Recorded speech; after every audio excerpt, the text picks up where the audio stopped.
ഗോളിന് പിന്നിൽ നിന്നാലും തിരിച്ചു 3 ഗോൾ അവസാനം 8-10 മിനിറ്റിൽ അടിക്കാൻ ശേഷിയുള്ള ഒരു ടീം എന്നാണ്. പക്ഷേ ഇത് അവസാന 10 മിനിറ്റ് പോയിട്ട് 5 മിനിറ്റ് ആകുമ്പോഴും 2-3 മിനിറ്റ് മാത്രം ബാക്കിയുള്ളപ്പോഴാണ് അർജന്റീന തീരുമാനിക്കുന്നത് തന്നെ ഇനി നമുക്ക് തിരിച്ചടിക്കാമെന്ന്. അപ്പോഴേക്കും എല്ലാം കൈവിട്ടു പോയിരുന്നു. എതിരാളികൾ സ്പെയിനാണ്. മറ്റു രാജ്യങ്ങളെ പോലെയല്ല സ്പെയിൻ. ഈ അർജന്റീനയുടെ ഇതേ തന്ത്രം മറ്റ് 3 നോക്കൌട്ട് റൗണ്ടിലെ 3 മത്സരങ്ങളിൽ കണ്ട് പരിചയിച്ചു വന്ന ഒരു ടീമാണ്. അവർ അവിടെ കൃത്യമായി തന്നെ അതിനുള്ള കൂട്ട് ഒരുക്കി തന്നെയാണ്, പ്രതിരോധം ഒരുക്കി തന്നെയാണ് നിന്നത്. ഇത് അർജന്റീനയ്ക്ക് തിരിച്ചറിയാൻ കഴിഞ്ഞില്ല എന്ന് വേണം കരുതാൻ. എക്സാക്ട്ലി. മെറ്റ്ലൈഫ് സ്റ്റേഡിയം, ന്യൂജേഴ്സിയിലെ മെറ്റ്ലൈഫ് സ്റ്റേഡിയം അർജന്റീനയുടെ നായകൻ ലയണൽ മെസ്സിക്കും അർജന്റീനയ്ക്കും ഭാഗ്യമില്ലാത്ത ഗ്രൗണ്ടായി മാറുകയാണ്. നമുക്കറിയാം 2016 ലയണൽ മെസ്സി റിട്ടയർമെന്റ് പ്രഖ്യാപിച്ചത് ഈ മെറ്റ്ലൈഫ് സ്റ്റേഡിയത്തിലാണ്.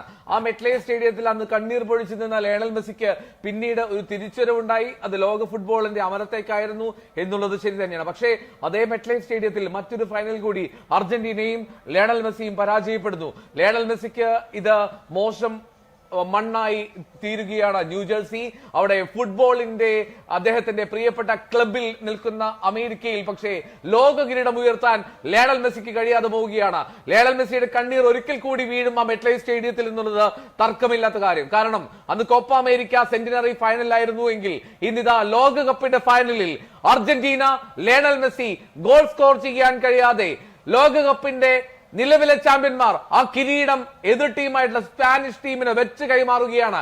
Spanish fury. എക്സാക്ട്ലി കിരൺ എന്ത് പറഞ്ഞതോ അതായിരുന്നു. സ്പെയിന്റെ ഭരണമായിരുന്നു, സ്പാനിഷ് റൂൾ ആയിരുന്നു. സ്പെയിൻ നിശ്ചയിച്ച വഴിയിലൂടെ കാര്യങ്ങൾ പോയി. ഗോൾ അടിക്കാനുള്ള മികവ് കൂടി അല്പം കൂടി ഉണ്ടായിരുന്നു ഈ സ്പാനിഷ് ടീമിനെങ്കിൽ ഒരുപക്ഷെ ഈ സ്കോർ കാർഡ് ഇതുപോലെ ആകുമായിരുന്നില്ല. നിശ്ചിത സമയത്ത് തന്നെ സ്പെയിൻ അജയം സ്വന്തമാക്കാൻ കഴിയുമായിരുന്നു. മാത്രമല്ല മല പോലെ ഉറച്ചു നിന്ന എമിലിയാനോ മാർട്ടിനസ് എന്ന ഗോൾ കീപ്പർ, അദ്ദേഹത്തിന് നൽകണം ഒരു മികച്ച സല്യൂട്ട്, നല്ലൊരു കയ്യടി. കാരണം അയാളാണ് 11 സേവുകളുമായി ഈ കളിക്കളത്തിൽ ഈ ദിവസത്തിൽ അർജന്റീനയുടെ രക്ഷകനായത്. ഒരു മാലാഖയായി നിന്നത് നിശ്ചിത സമയത്ത്. പക്ഷേ അതിന് അധികമായുണ്ടായിരുന്നില്ല. എക്സ്ട്രാ ടൈമിന്റെ 2ാം പകുതി അതിന്റെ ആദ്യ മിനിറ്റിൽ തന്നെ അർജന്റീനയ്ക്കെതിരെ ഗോൾ സ്കോർ ചെയ്തു ഫെറാൻ ടോറസിലൂടെ. നിക്കോ വില്യംസിന്റെ അസിസ്റ്റിൽ നിന്ന് 10 പേരെ മാത്രം ചുരുങ്ങിയ അർജന്റീനയെ വീഴ്ത്തിക്കൊണ്ട് ലയണൽ മെസ്സിയുടെ അർജന്റീനയെ തകർത്തുകൊണ്ട് ഫെറാൻ ടോറസിന്റെ ഒരു ടോർപിഡോ അത് എത്തുകയാണ് അർജന്റീനയുടെ ഗോൾ പോസ്റ്റിൽ. അങ്ങനെ ഒറ്റ ഗോളിൽ, ഒരേ ഒരു ഗോളിൽ അർജന്റീനയ്ക്കെതിരെ സ്പെയിൻ ജയം സ്വന്തമാക്കി. ലോക കിരീടം ഇനി മാഡ്രിഡിലേക്ക്, ബാഴ്സലോണയിലേക്ക്.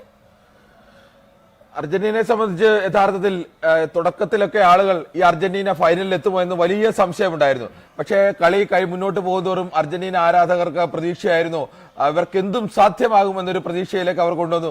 നോക്കൌട്ടിലെ ഓരോ മത്സരവും ഭാഗ്യത്തിന്റെ കൂടി ആനുകൂല്യത്തിൽ എന്ന് വേണം പറയാൻ. അവസാന നിമിഷം കളിക്കുന്ന ആ ഒരു 10-15 മിനിറ്റിലെ കളിയിൽ വിജയിക്കാൻ കഴിഞ്ഞു. പക്ഷേ ഫൈനലിലേക്ക് അത് പോരാ എന്നവർ കണക്ക് കൂട്ടണമായിരുന്നു. ഒറ്റ ഗോൾ മാത്രം വഴങ്ങിയ ടീമാണ് സ്പെയിൻ എന്നത് അർജന്റീന ഓർക്കണമായിരുന്നു.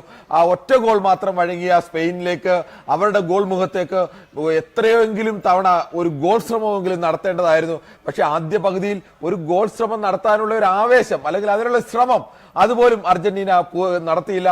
ചിലപ്പോൾ നമ്മൾ സ്കലോണിയുടെ തന്ത്രമാണോ ഇത്, പൂർണ്ണമായും കളി വിട്ടുകൊടുക്കുക, അവസാന നിമിഷം ആഞ്ഞടിക്കുക തന്ത്രമാണോ എന്ന് പോലും സംശയിച്ചു. പക്ഷേ ഈ അവസാന നിമിഷത്തിനായി കാത്തിരുന്ന് കളി 90 മിനിറ്റ് കഴിഞ്ഞ് പിന്നെയും ഒരു 30 മിനിറ്റ് കൂടി വന്നു. അതിനിടയ്ക്ക് ഒരു രണ്ടാമത്തെ 30 മിനിറ്റിന്റെ 2ാം പകുതിയുടെ ആദ്യ മിനിറ്റിൽ തന്നെ അർജന്റീനൻ ഗോൾ പോസ്റ്റിലേക്ക് ഗോൾ വീഴുന്ന അവസ്ഥ ഉണ്ടാവുന്നു. അതും ആദ്യമൊന്ന് രക്ഷപ്പെടുത്തിയതാണ്. പക്ഷേ വീണ്ടും മാർട്ടിനസിന് രക്ഷപ്പെടുത്താൻ കഴിയാതെ ഗോൾ മാർട്ടിനസ് എണീറ്റ് വരുന്നതിന് മുമ്പേക്കും ഗോൾ എത്തിക്കഴിഞ്ഞിരുന്നു. റീബൗണ്ട് ചെയ്ത് വന്ന ബോൾ വീണ്ടും ഗോളാക്കി കഴിഞ്ഞിരുന്നു. അവിടെ പിന്നീടെങ്കിലുമുള്ള ഒരു 14 മിനിറ്റ്, ആ 14 മിനിറ്റെങ്കിലും അർജന്റീനയായി മാറി നിന്ന് കളിക്കുമെന്ന് നമ്മൾ പ്രതീക്ഷിച്ചു. പക്ഷേ അവിടെയും അത്തരം ഒരു കളി ഉണ്ടായില്ല. സാധാരണ അവസാന നിമിഷം ഒരേ സമയം കുറെ ഫോർവേഡുകളെ ഒരുമിച്ചിറക്കിക്കൊണ്ട് ഒരു അറ്റാക്കിംഗ് മൂഡ് സൃഷ്ടിക്കുന്ന സ്കലോണി ഇന്ന് തുടക്കം മുതൽ ഇടയ്ക്കിടയ്ക്ക് പുതിയ ആളുകളെ സബ്സ്റ്റിറ്റ്യൂട്ട് ചെയ്തുകൊണ്ടിരുന്നു.